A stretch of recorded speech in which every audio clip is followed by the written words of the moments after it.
Central Park. Beautiful, peaceful, eternal. But beneath that beauty lies a truth most people never hear. Central Park sits on a mass grave. It feels like it's always been here. The green lawns stretching out under the Manhattan skyline, families playing, joggers passing by, tourists taking pictures. One of the most iconic public spaces in the world. But what if I told you this park sits on a lie and on a cemetery? Because beneath these carefully designed hills and meadows lies a buried city, a black city, and New York spent generations making sure you'd never know it existed. Walk through that beautiful green space today, and you're stepping over the bones of a community the city deliberately destroyed, then spent the next century pretending never existed. This was Seneca Village, over 200 black families who owned land, voted, built churches and schools, accumulated real wealth. They didn't rent, they owned. At a time when owning $250 worth of property was the only way a black man could vote in New York, this community had concentrated enough political power to terrify the white establishment. So between 1855 and 1857, the city weaponized eminent domain, launched a propaganda war calling these property owners squatters, paid them pennies on the dollar, then bulldozed everything.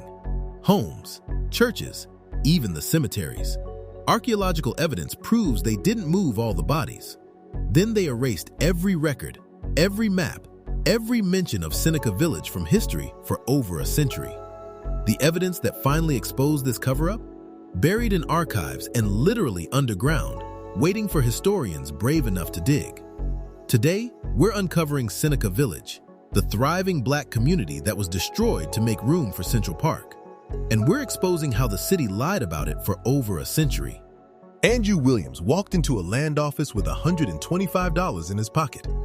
Money he'd earned shining shoes on the streets of Lower Manhattan.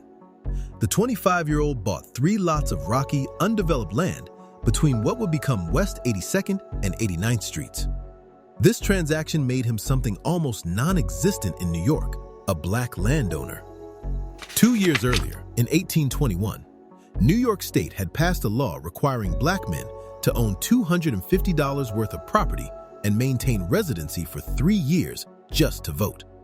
White men faced no such requirements. The law existed for one reason: to ensure black political powerlessness even after slavery ended in New York in 1827. Williams understood what he'd really purchased.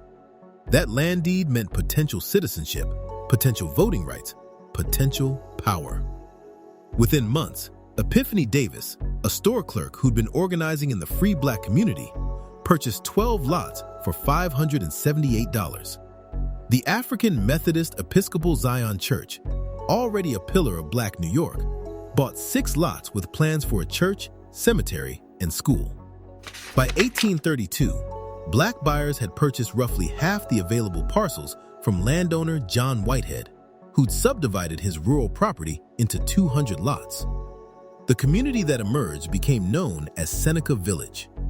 Over the next 25 years, Seneca Village grew into something unprecedented. By the mid-1850s, roughly 225 to 260 people lived there, about 2/3 African American, 1/3 Irish and German immigrants. They'd built 50 homes, most of them 2-story wood frame houses with gardens, fences, and wells. 3 churches anchored the community: the African Union Church with its attached school for black children, the AME Zion Church, and All Angels Episcopal Church.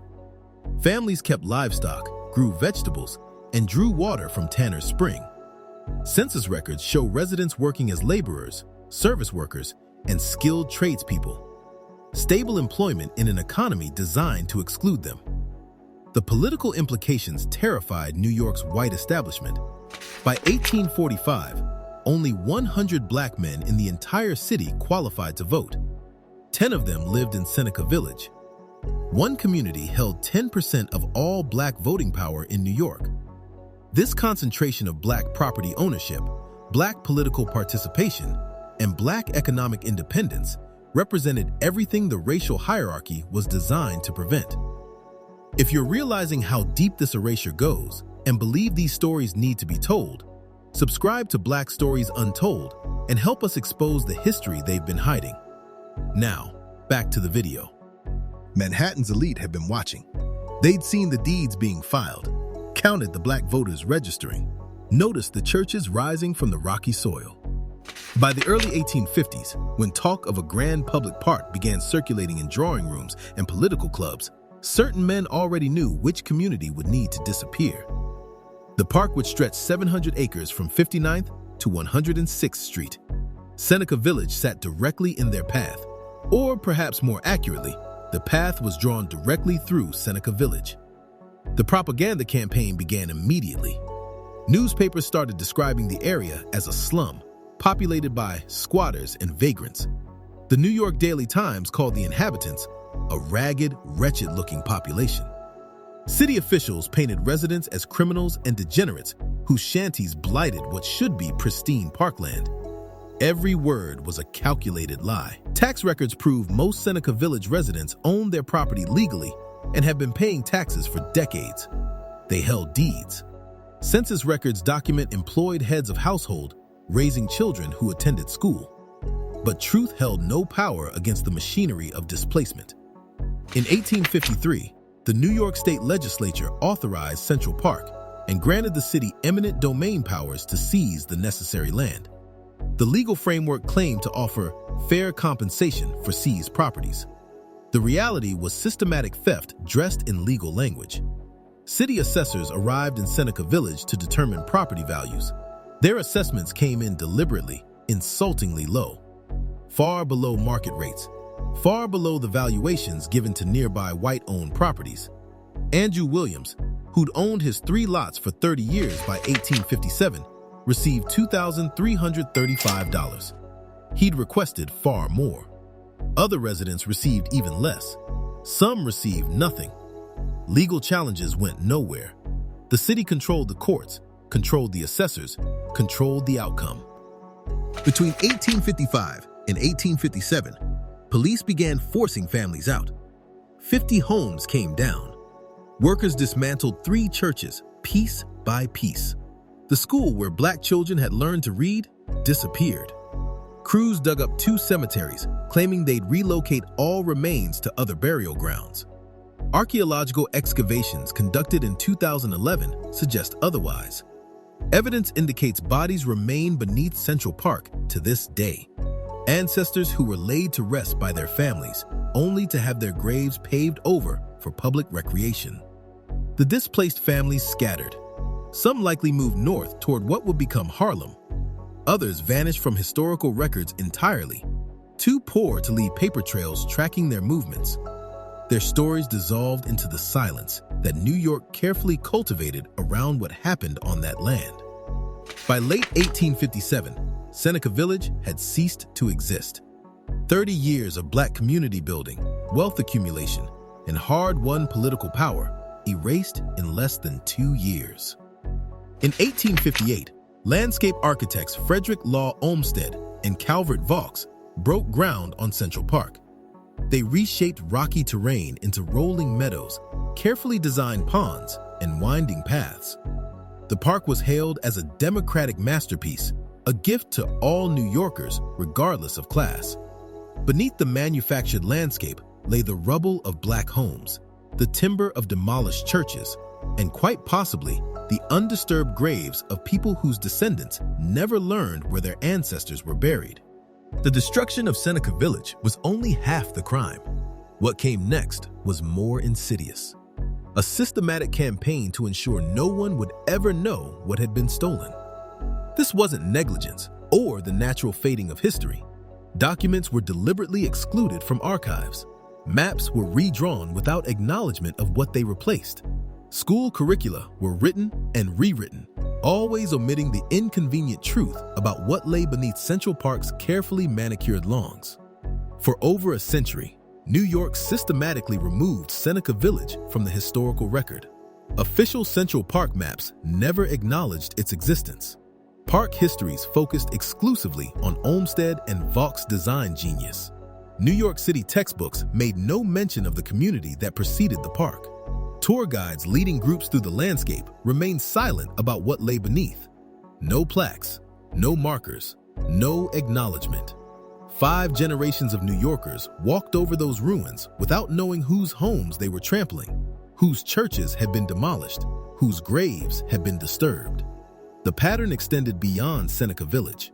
In the 1950s, the city demolished San Juan Hill, a thriving neighborhood of thousands of Black and Puerto Rican families, to build Lincoln Center. Highway construction sliced through established Black communities in the Bronx. Across American history, urban renewal consistently meant Black removal, and the historical record consistently forgot what was destroyed. The cover-up around Seneca Village began cracking in 1997. A team of historians started excavating archives instead of soil, property deeds, census records, old maps, forgotten newspaper clippings. They found a map documenting individual residents' names. Cross-referencing those names with census data, they proved what the city had denied for 140 years. These were legal property owners, not squatters. Then, in 2011, archaeologists from Columbia University and the City University of New York conducted physical excavations at the site. What they unearthed demolished the city's century-old lies. Stone foundations from well-constructed homes, an iron tea kettle, a roasting pan, fragments of Chinese export porcelain, luxury goods that proved residents had means, a small child's shoe with a leather sole and fabric upper. These artifacts told the story of families who owned nice things, who cared for their homes, who lived stable lives. The archaeological evidence directly contradicted every claim the city had made about Seneca Village being a slum. In 2001, 144 years later, the Central Park Conservancy installed a small plaque acknowledging Seneca Village's existence. In 2019, they added interpretive signs across the site with a walking route tracing the original village layout.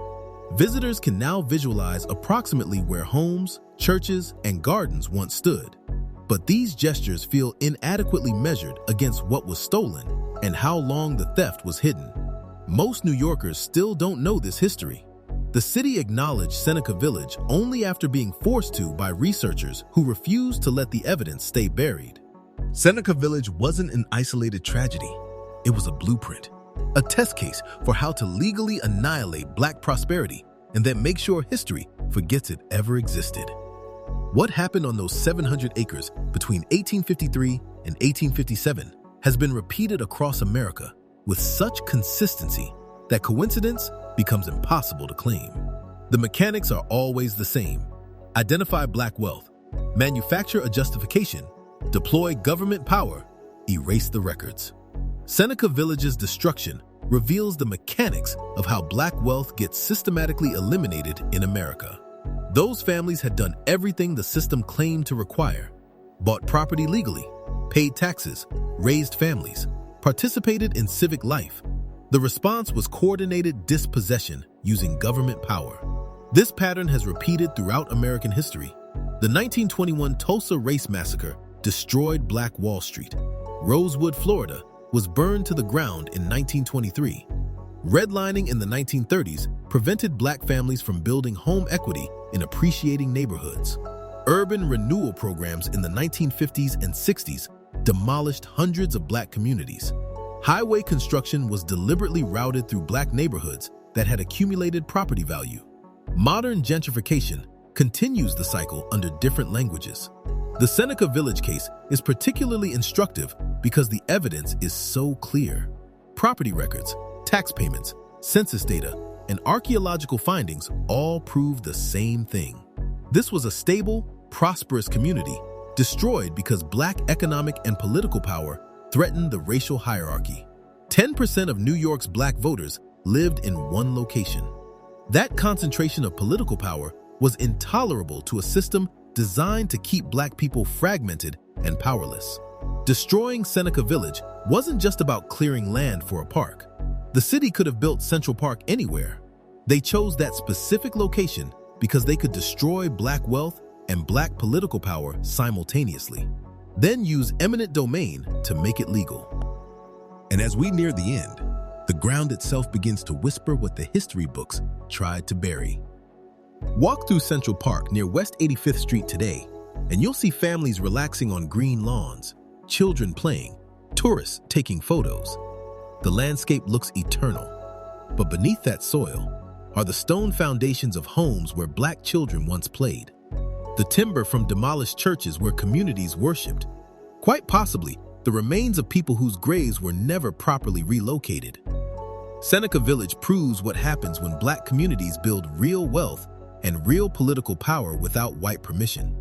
The system finds a legal mechanism to destroy it, then erases the evidence so thoroughly that future generations don't even know what was stolen. New York spent 150 years hiding this history, but every piece of buried evidence that historians and archaeologists uncover makes the truth harder to deny. Seneca Village existed. Black families built something remarkable there, and the city destroyed it deliberately, then lied about it for over a century. But the real question is this: if a whole Black community could vanish beneath Central Park without a trace, what other histories are still buried under our feet? That pattern of destruction and erasure didn't start with Seneca Village, and it didn't end there either. If this story made you question what else has been hidden, click on that video to learn about another thriving Black community they tried to destroy. Because Seneca Village wasn't the only one, not even close.